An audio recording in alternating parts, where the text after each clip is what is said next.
So I had some downtime and I was thinking about the situation in Ukraine, and I'm incredibly optimistic. And if you watch me, you know that I'm not given to false optimism or false enthusiasm. And I know that we're about to hit some hard times, like especially in the next few weeks.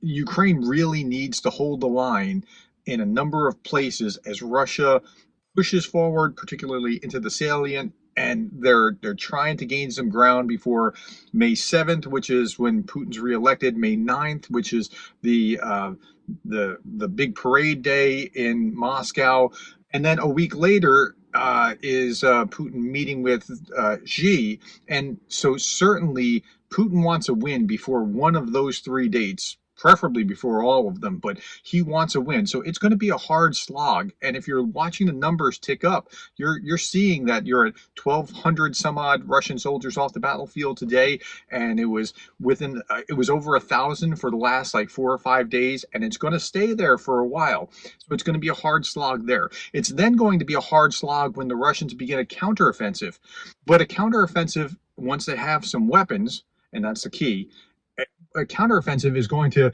actually be higher attrition for the offensive party rather than defensive party. Um, and then once you get to the other side of whatever's going on there, as long as Ukraine can hold and not lose a lot of ground, there's going to be a period of somewhat stability before you can't fight and it has to downshift. And then Ukraine will then have F-16s coming to bear, longer range weapons perhaps coming to bear. I'm not saying that it's going to be done by the end of the year, but I'm very optimistic about their long-term success. Like, let's think about this rationally.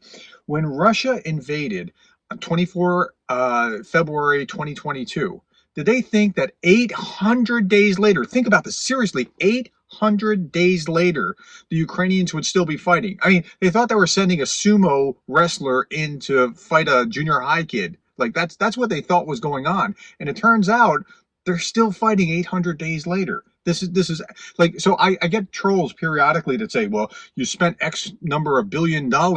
Has Ukraine won yet? The better question should be, has Russia won yet?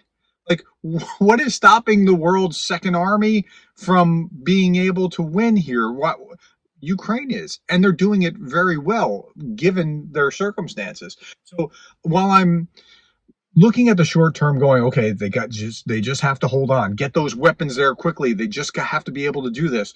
And Ukraine really does have a problem where they do have to conscript more soldiers, get them into the military, get them into the front line, get them into the trained and into the fight. They really do have these short run problems that they have to overcome, but long run, like, think about the bilateral agreements with half dozen to a dozen other nations at this point for ongoing aid.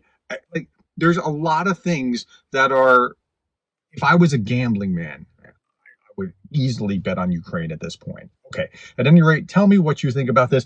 Again, I'm trying to see truth as it is, and I've shown you some of the blemishes. I'm not given to false hope or over optimism or something like that. But Ukraine's future is very bright. They just have to hold on. Thank you for listening, and thank you for being the kind of person that cares about Ukraine.